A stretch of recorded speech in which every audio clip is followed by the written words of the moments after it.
Deuxième pensée, on a l'habitude d'entendre, on n'a pas besoin de père spirituel. À quoi ça sert d'avoir un père spirituel? Je peux me faire seul, je peux grandir seul, je peux prier chez moi. Bien aimé, si on pouvait prier chez nous, Dieu n'allait pas dire aux disciples, on se retrouve à la chambre haute. Lorsque le Saint-Esprit viendra, attendez-le à un endroit. Ça veut dire que Dieu est un Dieu de rendez-vous. Si tu ne vas pas à l'église, c'est un danger. Si tu n'as pas de père spirituel, que tu règnes tout seul, tu vis seul dans ta marche chrétienne, tu vas mourir.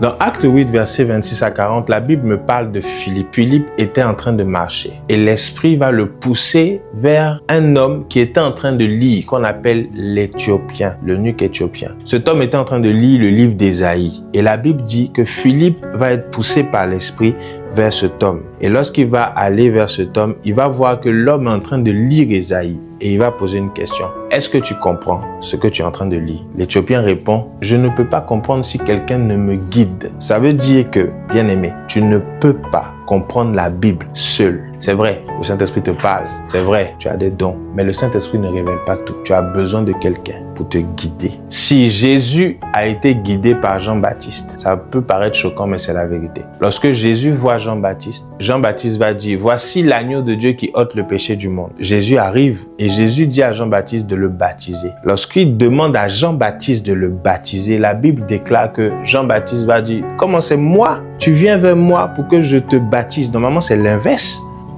Et Jésus va répondre, faisons ce qui est écrit. Bien-aimé, si Jésus a eu besoin de Jean-Baptiste pour le baptiser, ça veut dire qu'il a eu besoin de Jean-Baptiste pour l'introduire dans un ministère.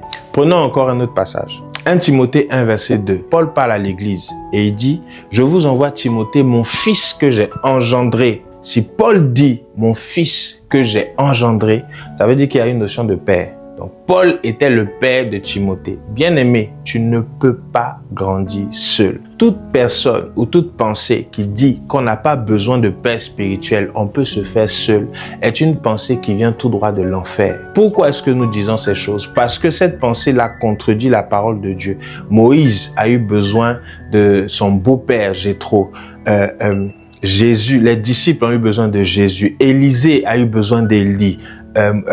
Dans la Bible, il y a tellement d'histoires qui racontent qu'il y a toujours un supérieur et un inférieur. La Bible même dit que c'est le supérieur qui bénit l'inférieur et non l'inverse.